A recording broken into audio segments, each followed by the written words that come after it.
Welcome everybody, my name is Nick and this is my Pierre Poilievre Top 5 Part 2. Hope you enjoy.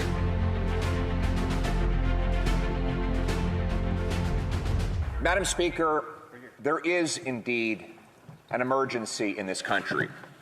Indeed, there are a series of emergencies. There's the emergency of the family whose 14-year-old daughter has attempted suicide after 2 years of isolation from sports, social interaction, and other healthy activities that sustain a happy and heartful mind. There is the emergency of the federal public servant who, for unrecognized medical reasons, can't get vaccinated and is now deprived of an income and a job. There's the emergency of the trucker who was hailed as a hero while driving our goods and services across international borders, unvaccinated, over 2 years, who suddenly was declared a public health threat and deprived of his job as well. There is the emergency of the 32-year-old still living in his mom's basement because, under the pretext of COVID, government printed so much money that it now costs $836,000 for the average house. There is the emergency of the single mother trembling as she walks down the grocery aisle because she can't afford a basket of affordable goods because the government has inflated her cost of living. There is the emergency created by the regulatory gatekeepers who keep people in poverty by blockading First Nations people from the ability to develop their own resources and blockade immigrants from the ability to work in the very professions for which they are trained and qualified. These are the emergencies we should be addressing. But instead, the Prime Minister has created a new emergency. What is his motivation? Of course, it is to divide and conquer.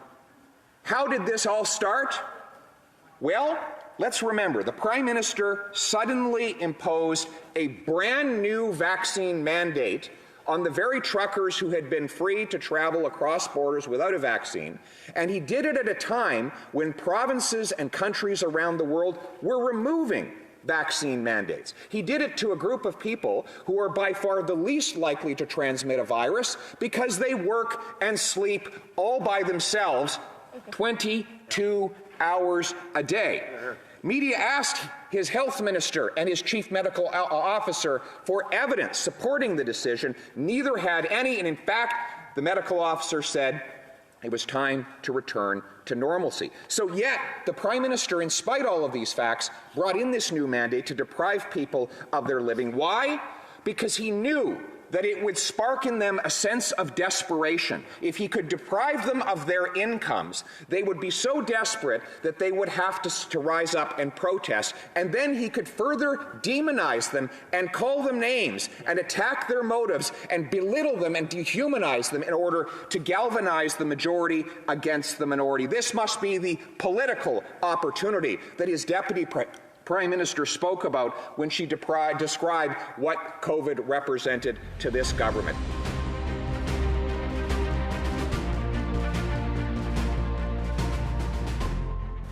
The honourable member for Carleton. The Minister of Treasury Board can help by telling us the average cost of a house in the nation's capital. The honourable minister. Mr. Speaker, I want to say 106% of jobs have been recovered since the lowest point of the pandemic. Member for Carleton. What is the average increase in house prices since this government took office in 2015? The honourable minister. Mr. Speaker, Canada's economy contracted by 17% between February and April 2020, the largest and most sudden contraction in real GDP since the Great Depression, and we're already back. The member for Carleton. Just the average house price. The honourable minister. 5.5 million Canadians lost their jobs, and they're all back. Member for Carleton. And what would they pay for the average house? The In Minister. 2020, unemployment rated more than doubled from a pre-pandemic level of 5.7% to a record of 13.7%, 6% now. Member for Carleton. I think there's a problem with the audio in the chamber. The question was, what is the average cost of a house in Canada today? The Honourable Minister. Mr. Speaker, our government has made historic investments in housing affordability, and we will continue to do so. The Honourable Member for Carleton. And how affordable are such houses? The Honourable Minister. Mr. Speaker, our government has made historic investments in housing. We will continue to do so that housing is affordable for all Canadians. Honourable Member for Carleton. If so, how much have house prices increased since this government took office? The Honourable Minister. Mr. Speaker, let's talk about how it is possible for people to afford their houses with good employment, and that's why employment income fell by an unprecedented $28 billion during the pandemic. Honourable Member for Carleton. One last time, in dollars, how much have house prices risen since this government took office? The Honourable Minister. Mr. Speaker, consumer confidence is back. People are back to work. 106% of jobs have been recovered since the lowest point in the pandemic. The Honourable Member for Carleton. How much? Minister. From a steep decline in profits, we're back 66% since the bottom of the pandemic. Carleton. How much? Minister. Mr. Speaker, the economy is recovering. Member for Carleton. Does the minister have any idea what it costs for the average person to buy a house in Canada? Does he have any idea, or does he even care?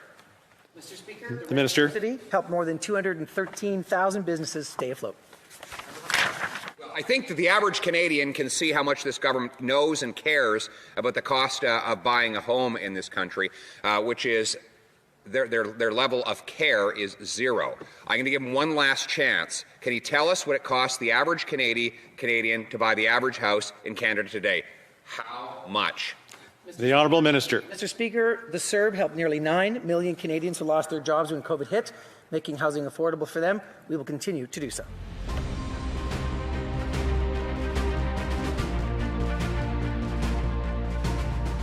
Mr. Speaker, today I'm taking another step to give Canadians back control of their lives with the Prevention of Government-Imposed Vaccination Mandates Act. Mr. Speaker, this bill would ban the government from imposing vaccine mandates as a condition of travel or employment. If the bill passes, the government would no longer be able to require federal workers to get vaccinated in order to keep their paychecks and jobs. It would also ban the federal government from requiring vaccines in order for people to travel. In other words, it would allow all Canadians, regardless of their personal medical decisions, to continue to work in the federal sector or travel on trains, planes, and other federally regulated modes of transportation, regardless of whether they are vaccinated. Mr. Speaker, we are an outlier in Canada today. Most countries have removed mandates for travel, including the UK, Germany, Italy, Thailand, Poland, Argentina, Chile, and many others. All provinces have now removed vaccine mandates. The 5 big banks have done likewise, and public sector unions have even begun legal actions to remove these discriminatory mandates. I have met countless people and heard endless tragic stories of people separated from family members by their inability to get on an airplane, or who are languishing without a paycheck despite having a spotless track record serving their employer over many years. These mandates have become nothing more than a cruel attempt to demonize a small minority, and they are absolutely unnecessary and without any scientific basis. And so I call on all members of Parliament to end this discrimination, give people back control of their own personal medical decision and their bodies by passing this bill, banning the federal government from imposing these mandates, and allowing Canadians to take back control of their lives.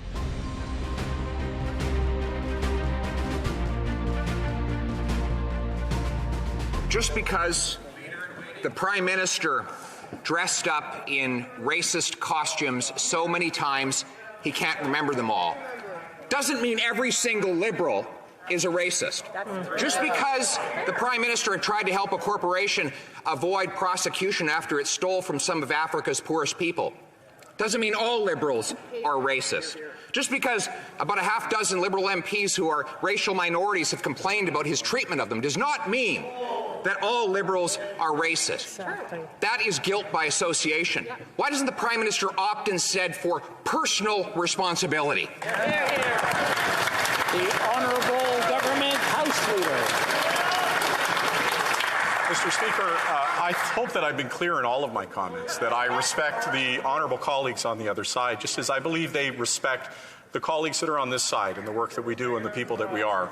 There are times in our political discourse where we see things that are abhorrent, and all I would ask is that we equally call it out. When I saw swastikas on the street, when I saw what had happened, it's time to move on. And what I would ask is, instead of trying to inflame the situation, let us de-escalate the situation.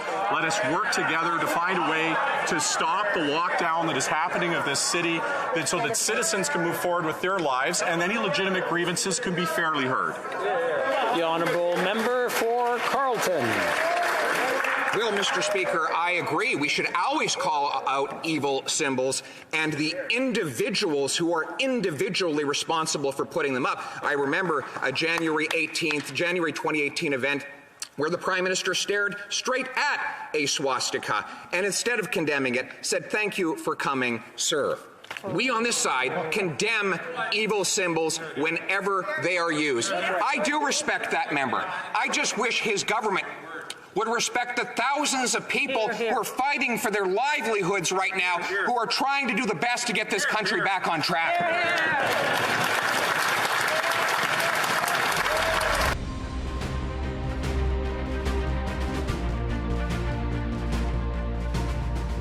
It is the job of elected officials to hold powerful people to account. When powerful people do damage to everyday citizens with their policies, it is our job as elected officials to call them out for it and to fix the problem. The reason we have inflation today is not because I'm criticizing the bankers and politicians who caused it. It's because they've created the cash that is driving up the cost of living. So, you know who's damaging the credibility of the Bank of Canada? Justin Trudeau. By using the central bank to finance his out-of-control inflationary deficits. That's why we have 30-year highs in inflation today. That's why single mothers can't feed their kids. That's why 32-year-olds are living in their parents' basements. And if you think I'm going to be silent about that to protect the ego of bankers and politicians, then you're in for a surprise. I want to stress that our focus is on supporting the recovery. The Bank of Canada has lowered interest rates to the effective lower bound of 25 basis points. We have embarked on a strategy of large-scale asset purchases, and that has a dual purpose, partly to restore. One purpose is to restore good functioning in our debt markets. The other purpose is to lower interest rates out the yield curve. Sorry, and we are very, for now and for the foreseeable future, we're focused on providing the monetary stimulus and delivering low interest rates to support the recovery. And that is lowering the debt service costs that households face, and companies and governments. How many households would become insolvent with a 2 percentage point increase in interest rates? These questions are extremely hypothetical. We have no intention of raising interest rates in the current circumstance. Of course not. That's why I'm not asking about the current circumstance. I'm asking about the medium-term circumstance, sir.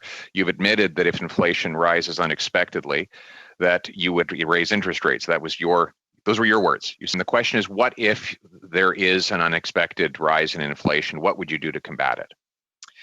If there is an unexpected rise in inflation, and I don't anticipate that that's going to happen, but if that were to happen, we have all the tools. As what would you indicated. Do? Well, we can raise interest rates. There you go. Said that. And we need to, as Canadian parliamentarians, to know what that would do to households. How many would become insolvent if you had a 2% increase in interest rates? The biggest risk to Canadians coming insolvent is not having a job. Right. The biggest risk to Canadians not being able to repay their mortgage is not having a job. Breaking news from the Bank of Canada. They have raised the interest rate by 100 basis points.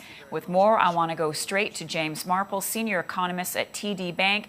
James, good morning to you. There was some speculation that the Bank of Canada would raise the rate more than that 0.75, and in fact they have. Let's get your reaction to that.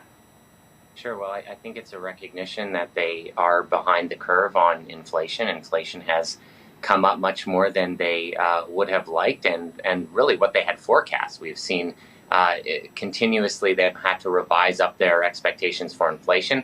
I think they've clearly realized that they have to do more and do it a bit quicker in order to bring that under control. I mean, they've been especially worried about rising inflation expectations. They do their own survey of household and business expectations for inflation, and those had been rising. And I think that gave way to the actions they took this morning.